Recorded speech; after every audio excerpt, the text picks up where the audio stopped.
Bienvenue sur Africa 24 dans cette nouvelle édition du Non-Stop Info. Au sommaire de l'actualité, le président nigérian Goodluck Jonathan rassure la population face aux nombreux attentats de Boko Haram. Il reste optimiste. D'après un communiqué, son armée prendra le pas sur le mouvement terroriste. Élection présidentielle au Togo. L'opposition peine toujours à présenter une candidature unique. La majorité a, elle, désigné sans surprise le président en exercice Faure Gnassingbé ce mercredi. La date du scrutin a quant à elle été fixée au 15 avril 2015. Restrictions sanitaires au Ghana. L'inspection de cargaison de viande a révélé la présence d'un poison extrêmement dangereux pour les consommateurs. Les importations de volailles en provenance des États-Unis sont temporairement interdites au Ghana. Mais avant de développer ces titres, renforcement des relations bilatérales entre le Congo et l'Italie. Le président congolais Denis Sassou Nguesso est arrivé ce mercredi à Rome pour une visite de travail de 2 jours. Au programme, les relations bilatérales bien sûr, le développement des infrastructures, mais aussi l'exploitation d'un nouveau puits pétrolier au Congo. Le chef de l'État congolais est également attendu au Sénat italien. Rappelons que sur le plan économique, l'Italie est le deuxième partenaire européen du Congo. Lutte contre Boko Haram au Nigeria. Le président Goodluck Jonathan a assuré dans un communiqué que l'armée était en train de prendre le dessus sur les islamistes. La déclaration a été diffusée ce mardi, quelques heures après des attentats dans les gares routières de Kano et de Potiskum. Les précisions d'Aminata Diak. Le Nigeria sur le pied de guerre contre Boko Haram. Ce mardi 24 février, le président Goodluck Jonathan a tenu à rassurer sa population face à la menace terroriste. Il a affirmé que l'armée était en train de prendre le dessus sur la secte islamiste malgré les attaques meurtrières dans le nord-est du pays. Le président rassure tous les Nigérians et plus particulièrement la population des États du Nord-Est que le temps du deuil pour les victimes des attaques terroristes incessantes sera bientôt derrière nous. Car le vent est en train de tourner en défaveur de Boko Haram. Pour certains analystes, la sortie du chef de l'État nigérian ferait suite aux critiques pour son impuissance à mettre un terme à l'insurrection islamiste. Que le président Goodluck Jonathan tente de rassurer la population nigériane appelle au moins 2 observations. La première, on sait que il n'y a pas longtemps, l'un de ses soutiens les plus importants, Olusegun Obasanjo, a quitté le parti l'accusant d'incompétence dans son action contre Boko Haram. Et 2, l'intervention des forces tchadiennes et camerounaises l'oblige naturellement à pouvoir faire de la surenchère par rapport à l'élection présidentielle qui se profile à l'horizon bientôt. Les autorités nigérianes ont affirmé récemment avoir repris les villes stratégiques de Mongomo et Baga aux mains des combattants de Boko Haram. Au même moment, les troupes tchadiennes continuent leur avancée. Elles ont repris au groupe armé plusieurs localités proches de la frontière camerounaise. Également sous le feu du groupe islamiste nigérian Boko Haram depuis le début du mois, le gouvernement du Niger a annoncé qu'il prolongeait l'état d'urgence dans la région de Difa à la frontière avec le Nigeria.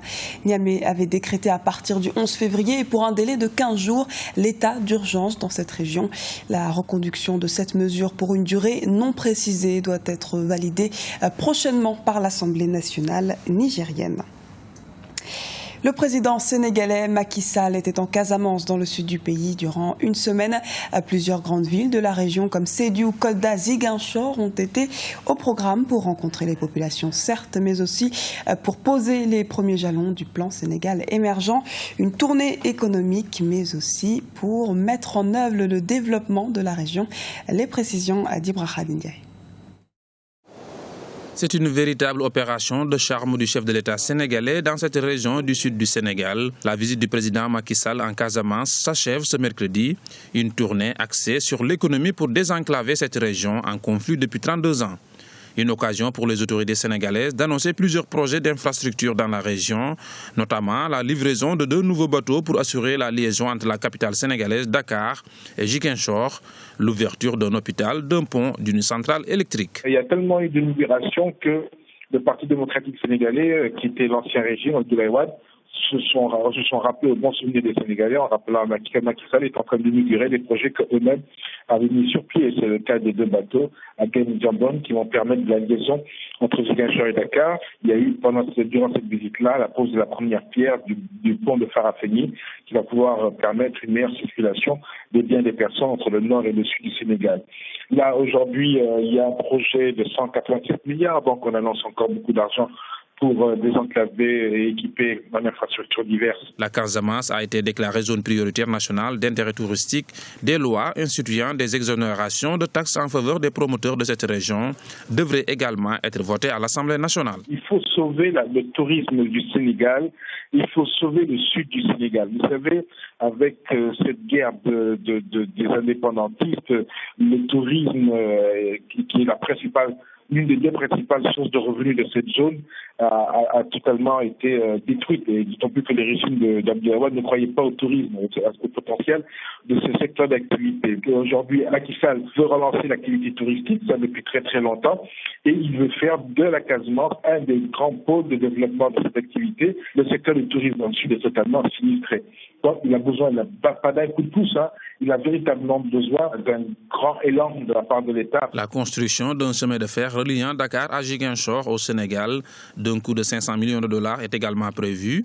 Un chemin de fer qui devrait contourner la Gambie et passer par Tambacounda, une région minière située dans l'est du Sénégal. Une manière sans doute de faire de ces régions du Sénégal une véritable épine dorsale de l'économie sénégalaise. Au Togo, l'élection présidentielle se tiendra donc le 15 avril. C'est ce qu'a annoncé le gouvernement ce mardi lors du Conseil des ministres. La date du 21 avril proposée par la Commission électorale nationale indépendante avait suscité des remous et obligé certains membres de l'opposition au sein de l'institution à se désolidariser. Le point avec Birama Saounera. Les Togolais iront aux urnes le 15 avril prochain pour la présidentielle. La décision a été prise par décret lors du Conseil des ministres mardi. La Commission électorale nationale indépendante, CENI, avait proposé le 20 avril 2015 une date qui avait suscité des débats au sein de la classe politique togolaise, notamment du côté de certains membres de l'opposition.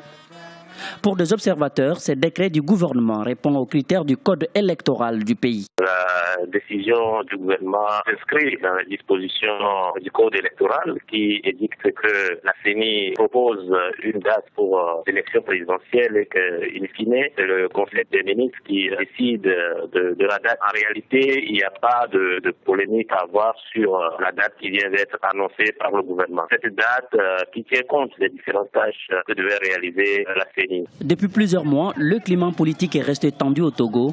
En cause, la demande de réformes institutionnelles et constitutionnelles exigées par l'opposition et la société civile. Cette frange de la classe politique continue de réclamer les réformes avant le scrutin présidentiel. Nous demandons pourquoi le chef de l'État reste sourd à l'appel qui demande qu'il y ait un consensus, que les réformes se fassent. Donc nous sommes suffisamment inquiets par rapport au fait que le Togo ne peut pas continuer par être en marche des conditions qui sont aujourd'hui admises comme étant les fondamentaux d'un régime démocratique, à savoir qu'on puisse organiser des élections à 2 tours, qu'on puisse permettre que le mandat soit limité et qu'il y ait des perspectives d'accession au pouvoir pour l'opposition. Aujourd'hui, on a comme l'impression que tout est verrouillé. Autre décision prise par le gouvernement, le montant de la caution à verser par chaque candidat à ce scrutin. Il est fixé à 20 millions de francs CFA. Toutefois, la situation reste tendue dans la classe politique. D'ailleurs, 3 partis de l'opposition et 2 organisations de la société civile ont lancé un front pour les réformes dénommées Tchoboé. Pour les fondateurs de ce front, les réformes qu'exige le peuple devraient permettre de garantir la transparence du scrutin. Les importations des poulets en provenance des États-Unis sont temporairement interdites au Ghana. Les services sanitaires américains ont détecté des traces d'arsenic dans certaines cargaisons. Une mesure restrictive au bénéfice des producteurs ghanéens, comme nous l'explique Aminata Diak. Au Ghana, les importations des poulets en provenance des États-Unis sont interdites de manière temporaire.